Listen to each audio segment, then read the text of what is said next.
Ben sur Ben. Bon, mais j'ai décidé de vous parler de sujets différents, c'est pour ça que j'aime le clap. Vous voyez, le clap, c'est question de mettre de l'ordre, parce que je suis un classificateur. On dirait que je vis dans le désordre, mais je passe mon temps à classer. Les allumettes avec les allumettes, les chaussures avec les chaussures, tout avec, toujours que ça. J'ai des tonnes d'archives. Tout à l'heure, on ira voir mes archives. Et voilà mon chien, il faut que je le classe aussi. Lui, il fait un peu désordre, hein. Bonjour, toi. Bon. Alors, ceci dit, Farah, reste tranquille. Ceci dit, je vais vous parler de moi-même et de l'art en général. Ma position par rapport à l'art est un peu difficile, est un peu compliquée en ce moment. Je ne sais pas s'il faut continuer à faire de l'avant-garde, où en est l'avant-garde, à quoi sert l'art, où va l'art, tout cela, je me pose beaucoup de questions sur l'art. Donc, en tant qu'artiste, je me sens dans un cul-de-sac. Ma dernière édition que j'avais envie de faire pour la saga, c'était tout simplement d'acheter des plaques de cul-de-sac, de voix sans issue et de signer des voix sans issue. Parce que, en fait, l'avant-garde qui avait comme but à un moment donné de choquer, d'étonner, n'étonne plus, ne choque plus, parce que tout est accepté d'avance. Donc, on est coincé. Alors, je me sens coincé en tant qu'artiste. À un moment donné, je me dis, où est-ce que tu vas? Et de notre côté, de temps en temps, je vais voir les jeunes et je trouve qu'ils sont vivants, qu'ils sont vrais. Donc, je me dis, Ben, il ne faut pas que tu te répètes, il ne faut pas que tu deviennes un fabricant de petits produits. Et ça me gêne d'un côté. Mais je m'intéresse à un tas de sujets à la fois. Je suis quelqu'un, je crois que l'artiste doit rester lucide, que l'artiste doit rester intelligent, qui doit se dire, je suis dans une société qui change, je suis dans ceci. Donc, je m'intéresse à Internet, par exemple. Voilà. Ça, c'est « je doute ». Je dirais, je doute, c'est un de mes statements de base. C'est des statements, quand on demande aux Américains qu'est-ce que vous avez à dire, ils disent « What's your statement ?» Qu'est-ce que vous avez à déclarer? Et moi, mon statement de base, c'est que je doute. Je doute de tout. Et en art, c'est très important pour moi, parce que je me demande... Ah, c'est un peu la même chose dont je vous ai parlé tout à l'heure. Mais si je devais résumer ma position aujourd'hui, c'est le doute. Le doute en politique, le doute en art, le doute en tout. Le doute partout où je ne me sens pas à l'aise. Qu'est-ce qui se passe dans le monde? Je doute. On nous bourre la crâne ici, la télévision, je doute. Les médias, je doute. Votre caméra, je doute. Le fric, je doute. Et ce doute, se transforme petit à petit en paranoïa générale. Et j'essaie de trouver une solution, j'arrive pas. Bon, je sais pas pourquoi, je doute tant que ça.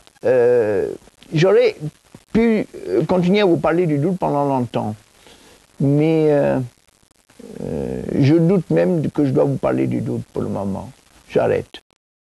Maintenant, on dit que l'artiste, c'est le miroir de la société, c'est le miroir de son temps. Donc, ce que je vois dans le monde, je devrais finir à un moment donné par envie de le mettre sur un tableau. C'est exactement ce qu'ont fait les Chirico, ce qu'ont fait du temps que le pape était au pouvoir, on peignait des papes. Du temps où les rois sont au pouvoir, on peint des rois. Et là, aujourd'hui, qu'est-ce qui est au pouvoir? C'est à travers le monde, la société de consommation ou quelque chose comme ça, et je dois peindre cela. Donc, il ne faut pas croire que l'artiste vit cloisonné dans un coin éloigné du monde. Il est dans le monde. Et ce que j'aime beaucoup, c'est par exemple les jeunes tels que Basquiat, tels que le Bronx, tels que Perrin, tels que tout ça, qui nous montrent des tableaux de violence, qui nous montrent des tableaux sur la drogue, parce que c'est le monde, il est comme ça. Et par contre, il y a de temps en temps quelques artistes qui vont nous faire croire qu'il y a un monde idyllique, beau, quelque part, qui existe autrement que... Bon, c'est aussi un rêve, mais c'est pas la réalité. Bon, en fait, sur chacun des sujets que je lis, j'ai envie d'écrire. J'ai envie de parler, j'ai envie de donner mon opinion. Je trouve que ça, c'est positif. J'ai envie de dire, ah non, moi je pense ceci, ah non, moi je pense cela. Et alors quand je pense quelque chose, je prends ma machine, mon ordinateur, j'en ai 7 d'ordinateurs, et je tape. Et je tape. Et je tape, et j'appelle ça ma démangeaison culturelle, ou ma démangeaison artistique, c'est-à-dire où je dois m'en débarrasser, et il faut que ça sorte. Donc, d'une manière ou d'une autre. Et parfois, il y a des choses que je n'ose pas écrire. Pourquoi? Parce qu'il y a le consensus. Alors donc, on n'ose pas aller contre le consensus. On n'ose pas dire, bon, par exemple, que les Serbes ont raison et que les Croates ont tort et que les Bosniaques ont tort à un moment donné. Et moi, je le pensais. Parce que je pensais vraiment, bon, les Serbes, ils veulent s'autodéterminer eux-mêmes. Pourquoi est-ce qu'on veut les obliger de devenir Bosniaques? Je ne comprenais pas. Donc, j'essayais de comprendre. J'essayais d'avoir le deuxième son de cloche. Je n'arrivais pas à avoir le deuxième son de cloche. Toute la télé était contre. Alors, je me suis dit, bon, méfie-toi. Ne marche pas toujours avec les gens qui te manipulent. Voilà. C'est tout, mais ça c'est autre chose. Bon, d'abord on envoie l'infanterie, ensuite on envoie les curés, en troisième on envoie les artistes. C'est la fac qui fait ça, indirectement. Donc moi, les artistes, je trouve qu'on y met trop d'importance sur la notion du beau. On dit par exemple, Germaine Richier, c'est beau. Bon, qu'est-ce qui est beau? Qu'est-ce qui est laid? Je ne sais pas. Le beau et le laid a disparu. La notion du beau et du laid, depuis Marcel Duchamp, a disparu. Donc, moi, déjà, je doute avec ce qui est beau, ce qui est laid. Je ne veux même pas gober des histoires. On va me dire, celui-là, il est beau, celui-là, il est laid, celui-là est extraordinaire. Il y a des personnalités, c'est vrai. Ce sont des artistes personnels. Dietman est personnel. X est personnel. Je dis, c'est des individus. Mais après, pourquoi pas considérer ma concierge comme personnelle aussi? Elle a sa vie, elle a ses problèmes avec sa cousine, elle a ses problèmes avec son boucher, qui ne lui a pas donné la bonne viande, et qu'elle en veut, et tout ça. Et l'affaire de la boucherie, ma concierge avec le boucher et ceci, on peut l'agrandir, on peut en faire un drame, on peut en faire quelque chose d'extraordinaire, et on peut le montrer au Louvre. Et on peut faire la queue de 30 000 personnes pour aller voir les affaires de ma concierge avec son boucher, au Louvre. Pourquoi pas? Il suffirait qu'un artiste dise c'est de l'art. C'est un peu compliqué tout cela. Hein? Je me demande si on me comprend. Pourquoi? Je suis arrivé à l'art parce que, sans doute, je ne pouvais pas faire autre chose de grand, et puis sans doute parce que je vivais dans une famille qui était relativement culturée, c'est-à-dire ils parlaient de culture, et donc eux, ils croyaient savoir ce qui était beau et laid. Et moi, dans mon esprit de contradiction, je voulais leur montrer que vous croyez que Rembrandt est beau et que Picasso est laid, mais en réalité, Picasso est beau aussi. Et donc, j'ai combattu, j'ai rentré dans ce combat des gens qui étaient sortis de la cuisse de Jupiter et savaient ce qui était beau et laid en musique et en peinture. Et j'ai eu un virus, le virus de l'art. Le virus de l'art, alors j'ai découvert l'idée du nouveau, l'importance du nouveau, et puis après j'ai théorisé l'importance du nouveau, parce que chaque fois que je sens quelque chose, j'aime bien la comprendre, le théoriser. Je suis un grand théoricien. Alors il y a une image de moi, on devrait le mettre ici, une image de moi qui s'appelle Ben Pitre. Ben Pitre, voilà. Alors, on m'excuse souvent parce qu'on me dit qu'un Ben, c'est un pitre, un rigolo. En réalité, je ne suis pas un pitre ni un rigolo. Je suis un grand théoricien, un grand lucide, quelqu'un qui passe son temps à ruminer, à penser, à mettre les choses de point. Je suis autodidacte dans la mesure où je me suis arrêté en troisième. J'ai jamais eu le bac, jamais eu, même pas le brevet d'études. Mais ma mère m'avait appris à lire et à aimer la lecture. Donc j'ai des tonnes, on ira filmer dans la bibliothèque tout à l'heure, j'ai des tonnes de livres. Non pas que je lis tous, mais je lis, je feuillette, je lis à l'américaine, j'arrive plus à lire complètement. Mais j'ai des théories, je suis théoricien. Un jour on dira, vous savez, Ben, c'était pas un grand artiste, peut-être pas un grand artiste, mais c'est un grand théoricien. Ça c'est mon rêve. Il faut bien avoir un rêve, non? Tout à l'heure, je vous parlais d'avant-garde. Là, je vous reparlais d'avant-garde. Où en est l'avant-garde aujourd'hui en 1996? Où on en arrive-t-on? Et moi, je trouve qu'on arrive à un art qui s'appelle l'art d'attitude. C'est pas tellement le produit qui compte, c'est avoir une attitude envers l'art, se positionner envers l'art. Pourquoi est-ce que je fais l'art et pourquoi j'en fais pas? Alors, il y a des artistes qui se disent, bon, puisque tout est possible en art, qu'est-ce que je vais faire? Je vais abandonner l'art, je vais devenir facteur. D'autres qui disent, non, je vais faire uniquement point d'interrogation. Un autre qui disent, non, moi je vais essayer d'être un raté, parce que tout le monde veut être un réussi. Donc l'autre qui disent, non, puisque tout est art, je vais aller à la place du théâtre et je vais peindre la place du théâtre au lieu de faire de l'avant-garde. Donc vous voyez que, à partir de un peu Andy Warhol, John Cage et beaucoup d'autres, l'art contient une attitude envers l'art.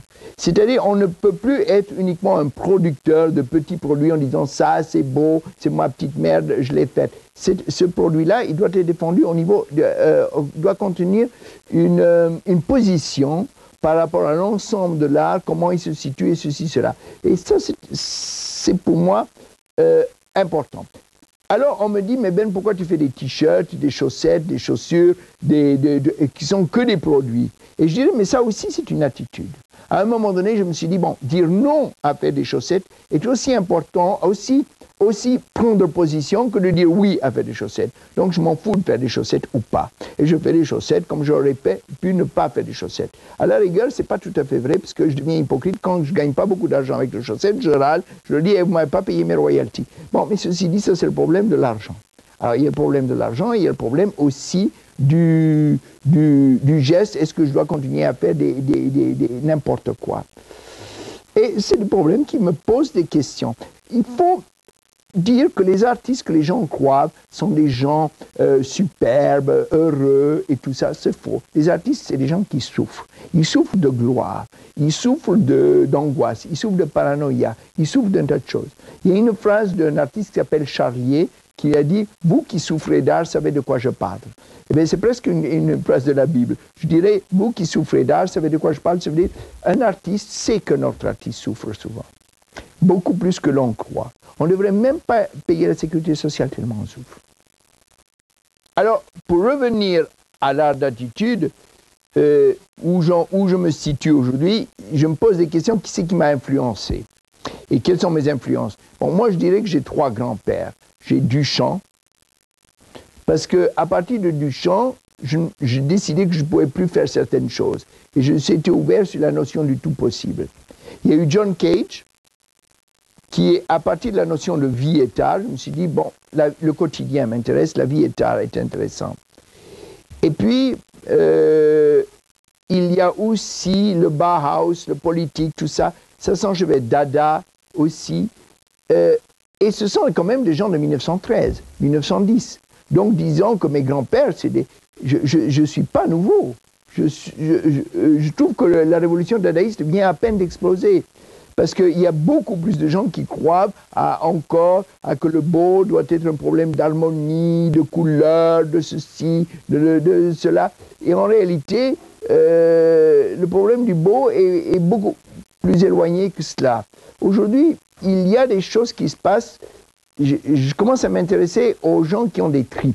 C'est-à-dire, avant, je n'aimais pas les tripes. Par exemple, on disait Soutine a des tripes, Modigliani a des tripes, par contre que lui, il est froid. J'aime bien les gens qui ont des tripes, en fin de compte, qui ont une personnalité malgré eux. Par exemple, Combas.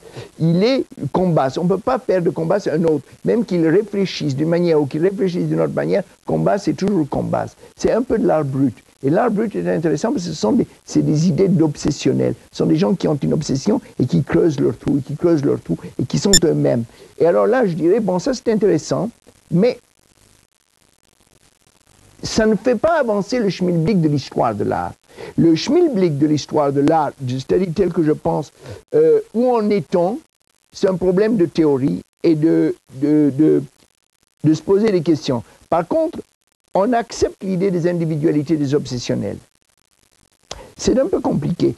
D'un côté, j'ai envie d'avoir au mur un Basquiat, un Combas, et de l'autre côté, j'ai envie d'avoir au mur un Kandinsky, un Duchamp, et quelqu'un qui a amené l'art à une autre rupture.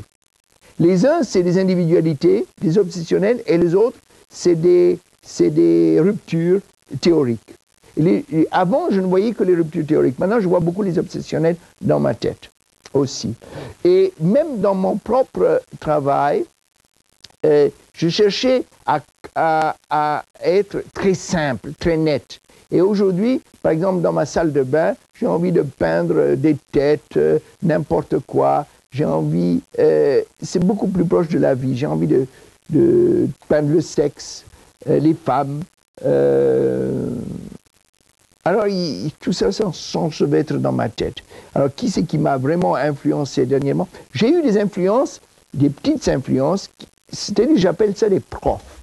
C'est Daniel Speury, Armand, et très peu de temps, mais à travers la lecture, Klein, qui m'ont appris à connaître Duchamp, qui m'a influencé, qui m'ont appris à connaître John Cage, qui m'a influencé. C'est-à-dire Armand était un prof extraordinaire. Chaque fois que j'ai une conversation avec Armand, je suis sorti enrichi. Parce qu'Armand, il est historien de l'art, il comprend la situation, il explique. C'est lui qui m'a... Moi, je croyais que Andy Warhol était un artiste pop. Et je me disais, c'est un pop artiste comme Claes Oldenburg ou comme Liechtenstein. Et c'est Armand qui m'a dit, non, tu sais, Warhol est beaucoup plus important que tu crois, il a l'attitude en art. Je dis, mais explique-moi ça. Il me l'a expliqué. Et là, j'ai compris quelque chose, tu vois. Donc, je dirais qu'il y a ceux qui m'ont influencé à travers leur enseignement, c'est Armand, Speury, Klein, et ceux qui m'ont influencé vraiment parce que c'est des novateurs, des inventeurs de bombes atomiques, c'est Duchamp, John Cage. C'est dommage, c'est une belle forme. Quand je trouve une belle forme, je le mets avec l'idée un jour de l'accrocher sur ma façade. Parce que depuis Marcel Duchamp, en fin de compte, je ne jette plus rien. Donc je me dis tout est tard, donc un jour je vais tout clouer. Je voulais faire une maison à la facteur cheval, tous les 4 côtés remplis à ras-bord. Mais comme les plaques s'en vont, tout s'en va avec le temps, je compte remplacer ça avec des plaques émaillées ou autre chose, plus vivant. Bon, je ne sais pas si j'aurai le temps de le faire. J'avais un petit bassin ici, que j'appelais ma piscine, et là c'est mon chien. Puis même un jour, vous pouvez me vendre votre âme, parce que si vous avez une âme, je la veux bien la clouer sur la façade aussi. Chaque fois qu'il y a un orage, il y a quelque chose qui tombe. Alors avec le temps, il y a des choses qui tombent. Voilà. Et le travail que je fais actuellement, c'est un travail de retour à la liberté. C'est-à-dire si je trouve un objet qui me rappelle une tête, je fais une tête. Si je trouve un objet qui me rappelle... Je reviens à aimer Picasso, je reviens à aimer l'art brut, à aimer les petits objets qui me font rire. Plutôt qu'avant, j'étais très duchampien, je voulais la théorie la plus pure, le vide. Mon rêve, c'est de me reposer 1 an, d'arrêter toutes les expos et de travailler sur place, de prendre mon temps et d'arranger une œuvre qui serait la maison avec un genre de confort intérieur qui me plairait, dans la bibliothèque, les petits coins, tout ça. Ce serait mon rêve. Et même à la rigueur, en faire une genre de fondation, une semi-fondation, un truc où que les gens peuvent un jour, non pas visiter, mais peuvent venir voir et qui contiennent une collection des autres, des choses que j'aime. J'ai beaucoup d'œuvres ici. Il y a beaucoup d'œuvres de Josse. Là, c'est un hommage à Brancusi de Caminetti. Là-bas, vous avez un nain que vous avez peut-être filmé, qui est le nain de Présence Panchounette. Moi, je suis collectionneur aussi. Mais comme je n'ai pas tellement d'argent que ça, j'échange. Je donne une pièce à Ben, il me donne une pièce à eux. Voilà.